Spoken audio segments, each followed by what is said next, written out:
Hello everyone, मैं नीलम सिन्हा।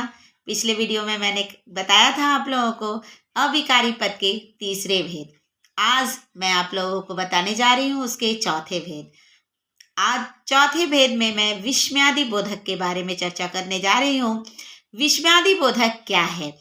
मन के अनेक प्रकार के मनोभावों को प्रकट करने वाले ये शब्द आते हैं। इनमें अपने मनोभावों को हम बहुत तरीके से व्यक्त करते हैं, कभी खुशी से, कभी दुख से, कभी घृणा से, कभी आश्चर्य से। बच्चों, बहुत सारे शब्द ऐसे हैं जब हम उसका प्रयोग करते हैं। विस्मयादि बोधक शब्द उस शब्द को कहते हैं जहां पे मुझे आश्चर्य का पता चले, जहां शाबाशी हो, सावधानी हो, घृणा हो, नफरत हो, सुख हो, दुख हो। इस तरह के जब शब्दों का हम प्रयोग करते हैं तो विस्मयादि बोधक का चिन्ह हम लगाते हैं। बच्चों, इसकी खासियत यह है कि विस्मयादि बोधक जब भी ये शब्द आते हैं तो उसके बाद हमारे वाक्य शुरू होते हैं। ये कभी भी वाक्य के बीच में नहीं लगते हैं। वाक्य के बीच में उस समय लगते हैं जब उसके आगे भी किसी वाक्य की चर्चा की गई हो। बच्चों, विस्मयादि बोधक में बहुत सारे शब्द हैं। अब देखिए, उसको आप एक उदाहरण के द्वारा आप समझ सकते हैं। अविकारी पद विस्मयादि बोधक। बच्चों, मैंने जैसा पहले भी कहा, मन के अनेक प्रकार के मनोभावों को प्रकट करने वाले शब्द आते हैं। जैसे वाह, आहा आदि शब्द हर्ष, उल्लास वाले शब्द होते हैं। उसी तरह से शाबाश, बहुत सुंदर, इन शब्दों का प्रयोग हम किसी को प्रेरणा देने के लिए करते हैं और किसी की प्रशंसा करने के समय भी इन शब्दों का प्रयोग हम करते हैं। उसके बाद है शोक, पीड़ा या दुख। जब मुझे ये सब का अनुभूति होता है तो हम किस शब्द का प्रयोग करते हैं? आह, हाय, उफ। इन शब्दों का प्रयोग करके हम अपनी दुख प्रकट करते हैं, किसी के शोक को प्रकट करते हैं, किसी के दुख को प्रकट करते हैं। उसी तरह से जी, ठीक, हाँ, जी हाँ, इस तरह के अगर शब्दों का प्रयोग हम करते हैं तो मैं किसी को सहमति दे रही हूँ, ये पता चलता है। आप किसी को सहमति दे रहे हैं या किसी भी काम को करने की स्वीकृति देना चाहते हैं, तभी इन शब्दों का हम प्रयोग करते हैं। उसके बाद है खबरदार, सावधान। इस तरह के शब्दों का प्रयोग चेतावनी के लिए किया जाता है। बच्चों, जब हम किसी को चेतावनी देते हैं कि आगे से ऐसा काम नहीं होना चाहिए, तो इन शब्दों का प्रयोग हम करते हैं। उसके बाद है छी, छी। ये सब शब्द हमें घृणा की, जब हमें पता चलता है कि घृणा हो रही है, तभी हम इन सब शब्दों का प्रयोग करते हैं। जिस तरह से फिर देखिए धिक्कार, तिरस्कार। ये शब्द का प्रयोग हम कब करते हैं? जब हमारे शब्द के आगे शब्द में धत, हट आदि शब्द का जब हम प्रयोग करते हैं तो हमें पता चलता है कि मैं किसी को धिक्कार रही हूँ या किसी की तिरस्कार कर रही हूँ। तो बच्चों, अब इसके वाक्य में कैसे प्रयोग करेंगे उसे भी आप ध्यान से देखिए। जैसे मैंने कहा कि वाह, आहा, ये सब हर्ष, उल्लास, खुशी के सूचक हैं। तो देखते हैं, वाह, हम मैच जीत गए। बच्चों देखिए, वाह के बाद ये विस्मयादि बोधक का विराम लगा हुआ है, चिन्ह लगा हुआ है, तो हम उसके बाद ही अपने वाक्य को पूरा किए हैं। जैसा कि मैंने पहले भी बताया, विस्मयादि बोधक का चिन्ह जब लगता है उसके बाद हमारे वाक्य पूरे होते हैं। फिर है आहा, तुम कितना सुरीला गाते हो।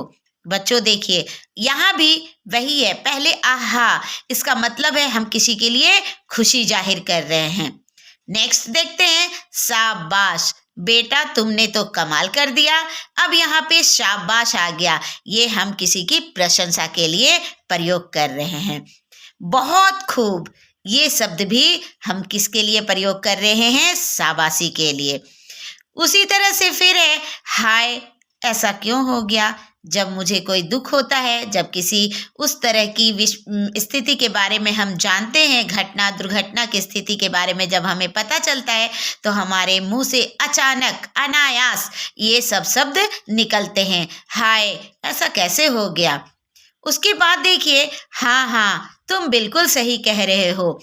तो देखिए यहाँ पे हाँ हाँ तुम बिल्कुल सही कह रहे हो, इसका मतलब है कि मैं उसके वाक्य से सहमत हूँ। उसके बाद है सावधान। सावधान, आगे सड़क अच्छी नहीं है। छी, आगे कितनी गंदगी है। धेत या धत, तुम बहुत झूठ बोलते हो। बच्चों, ये जितने भी शब्द हैं विस्मयादि बोधक के, ये हमारे मुख से अचानक ही ये शब्द का प्रयोग हम करते हैं, और जब अचानक ये सब शब्द निकलते हैं तो उसके आगे हम विस्मयादि बोधक का चिन्ह लगाते हैं। अब इसके आगे एक और है, उसे हम कहते हैं निपात। बच्चों, इसके अंतिम भेद हैं निपात। निपात क्या है, इसे भी हमें जानना चाहिए। निपात वो शब्द कहलाता है जो शब्द वाक्य के अर्थ को बल देते हैं। ध्यान से समझिएगा, जो शब्द वाक्य के अर्थ को बल देते हैं, जैसे ही, भी, तक, तो, मात्र, भर आदि, ये सब शब्द वाक्य के बीच में प्रयोग किए जाते हैं। तो हम इसे उदाहरण से भी समझते हैं। एक निपात वाले वाक्य भी होते हैं और दो निपात वाले वाक्य भी होते हैं।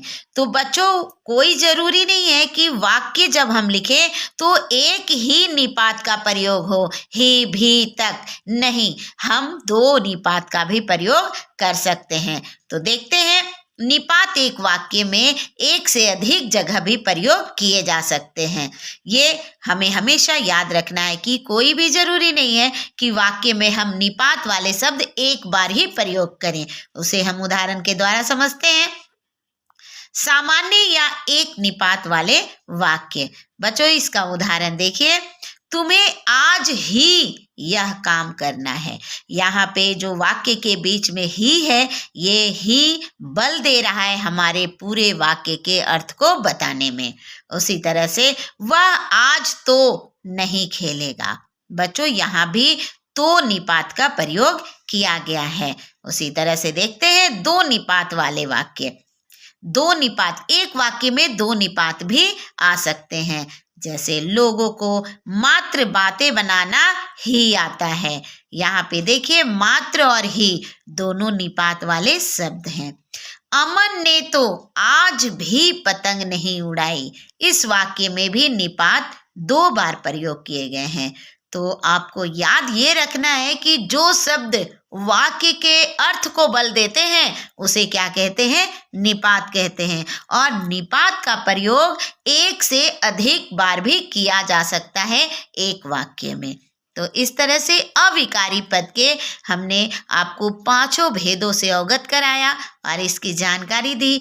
अगर हमारी वीडियो आपको पसंद आए तो उसे सब्सक्राइब कीजिए, लाइक कीजिए। धन्यवाद।